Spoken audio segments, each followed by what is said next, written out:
A Natália Paz está conosco de Brasília, já dando boa tarde para a Natália. Tudo bem, Natália Paz? Oi, Ronald. Muito boa tarde para você, para quem está nos acompanhando. Tudo certinho por aqui. Por aí, como estão as coisas? Tudo beleza, início de plantão de ano novo. E, Natália, às vezes estava comentando aqui na abertura que às vezes você passa por um período desse aqui sem muita notícia, né? Você passa um fim de ano meio modorrento, sem grandes aspectos nacionais e internacionais, locais mesmo, né? A gente costuma falar muito do Réveillon, né? Das estradas cheias, mas de repente a gente está fazendo uma virada de ano com tanta informação. Só de Brasília a gente faria um programa inteiro só para falar das coisas que estão acontecendo na capital federal, e que eu confesso a você que eu não sei nem por onde começar, porque se for falar de ministério a gente tem um monte de coisa para acontecer, a montagem dessa cara de governo, questões de segurança. Acho que você talvez não tenha passado um plantão com tanta notícia importante vindo daí, né, Natália?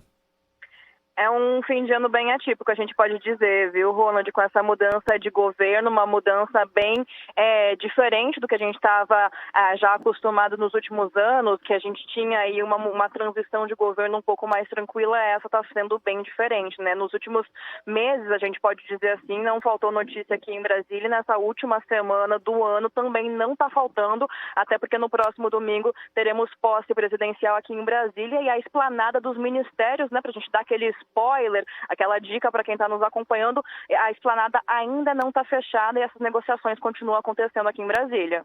E esses aspectos que envolvem segurança, e depois da prisão do envolvido e a descoberta de arsenal de bomba, entre outras coisas, tem causado que tipo de movimentação, pelo que você está acostumada olhar em aspectos de segurança na capital federal, principalmente nos prédios públicos? A gente consegue perceber nessas últimas semanas, já diante, por exemplo, daqueles acampamentos que vieram acontecendo aí na frente do quartel-general do Exército, um reforço na segurança aqui em Brasília.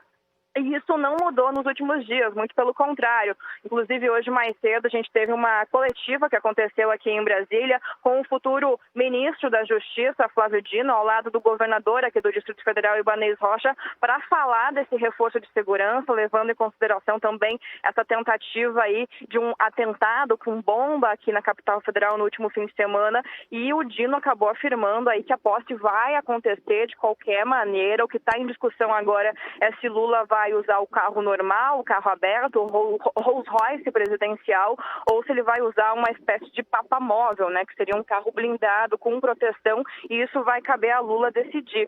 E o Dino também afirmou que, diante desses últimos acontecimentos, Ronald, essa questão de segurança também vai ser reforçada. Por exemplo, todas as forças de segurança vão estar trabalhando, todo o efetivo vai estar trabalhando no dia 1º de janeiro, na posse presidencial. E a gente já consegue ver mudanças também na esplanada dos ministérios, que a partir de um ponto, já chegando no Congresso Nacional, está fechada para o trânsito de veículos, apenas pedestres conseguem passar. E para entrar no Congresso Nacional já tem também uma mudança desde ontem. O Departamento de Polícia afirmou que quem entrar nas dependências do Senado ou da Câmara vai ter que passar por raio-x, por detector de metal, por toda uma segurança reforçada, e que inclusive entregadores de comida não vão mais poder entrar aí nas dependências do Congresso, que quem acabar aí algum funcionário, algum jornalista que estiver no local e pedir então uma entrega vai ter que se retirar do Congresso Nacional para receber então a comida que foi pedida, porque eles estão tendo todo esse cuidado diante desses últimos acontecimentos. É natural que seja assim.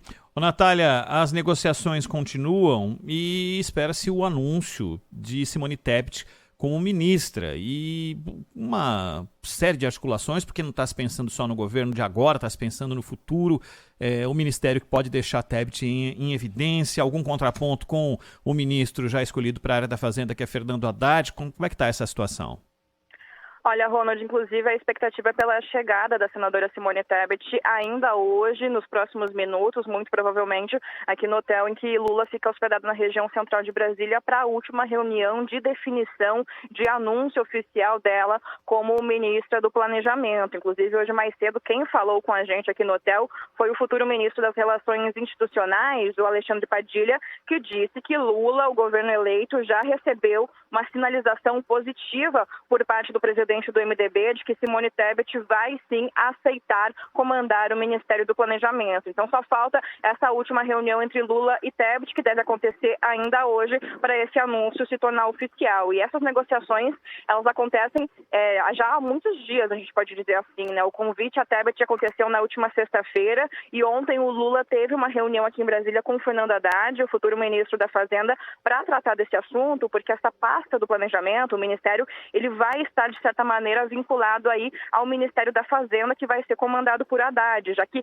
atualmente a gente tem um super Ministério da Economia comandado por Paulo Guedes, que vai ser dividido em 4 ministérios. O maior deles, a Fazenda de Haddad, mas a gente tem também o planejamento, que tudo indica será comandado pela senadora Simone Tebet. E nos bastidores, a grande avaliação, o grande receio é de que Tebet é, de fato, um pouco mais liberal na economia do que Haddad. Tinha esse receio sobre quem ela indicaria de economistas liberais que fariam parte, então, junto dela, do comando do Ministério do Planejamento. Só que ontem mesmo Haddad falou com a imprensa, ele também afirmou a Lula que não tem qualquer tipo de veto em relação ao nome de Tebet, que muito pelo contrário, ela é muito qualificada para assumir o Ministério do Planejamento. E uma das ideias de aliados da Simone Tebet era de que ela aceitasse o planejamento se o governo eleito cedesse, incluindo bancos públicos no comando do planejamento, como se, por exemplo, aí ela tivesse o comando do Banco do Brasil e da Caixa Econômica Federal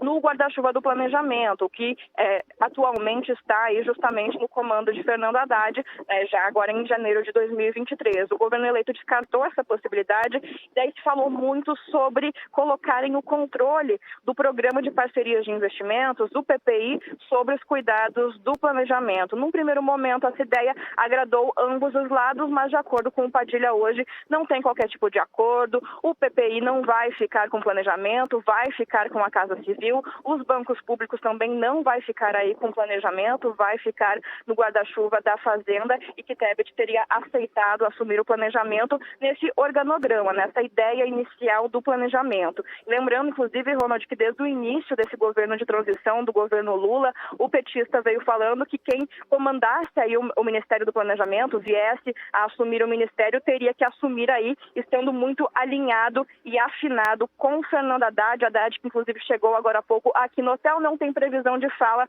mas tem essa expectativa, então, dessa última reunião para bater o martelo, tem posse no próximo domingo, e para essa posse acontecer, é claro, o Lula quer toda essa esplanada dos ministérios definida, já para não ter qualquer tipo de burburinho, de questões a serem resolvidas sobre ministérios na primeira semana de governo. Então, pelo que você diz, Natália, o comando do PMDB, então, já teria sinalizado ao governo que estão aceitas as condições impostas aí para liberar o planejamento para Simone Tebet. Então, a partir da cúpula estaria tudo ok.